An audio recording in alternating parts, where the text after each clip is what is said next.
ನಾವು ಹುಲ್ಲಂಬಿ ಗ್ರಾಮದ ಬಸವೇಶ್ವರ ಸಂಘದ ವತಿಯಿಂದ ಹಿಂದಿನಿಂದ ಅನೇಕ ವರ್ಷಗಳಿಂದ ಸಾಂಪ್ರದಾಯಿಕವಾಗಿ ಶ್ರಾವಣ ಮಾಸದ ನಿಮಿತ್ತ ಭಜನವನ್ನು ಪ್ರತಿ ಸೋಮವಾರ ಊರಲ್ಲಿ ಮೆರವಣಿಗೆ ಮಾಡಿ ಕಡೆಯ ಸೋಮವಾರ ಅಮಾವಾಸ್ಯೆ ದಿವಸ 24 ತಾಸು ಓಂ ನಮಃ ಶಿವಾಯ ಜಪಿಸಿ ಮರನೇ ದಿನ ಊರ ಮೆರವಣಿಗೆ ಮಾಡಿ ಪ್ರಸಾದ ಹಂಚಿ ಶ್ರಾವಣ ಮಾಸ ಮುಕ್ತಾಯ ಮಾಡ್ತೇವೆ.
ತತ್ವ ಪದಗಳು ಶಿವಸರಿಪುರು ಬಸವಣ್ಣವರ ವಚನ ಸಿದ್ಧಾರೂಢರು ಹೇಳ್ತೇವೆ.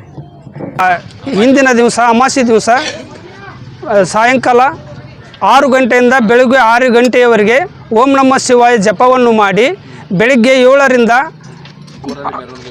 ಊರಲ್ಲಿ 12 ಗಂಟೆಯವರೆಗೆ ಮೆರವಣಿಗೆ ಮಾಡಿ ಎಲ್ಲರಿಗೂ ಪ್ರಸಾದವನ್ನು ಹಂಚುತ್ತೇವೆ.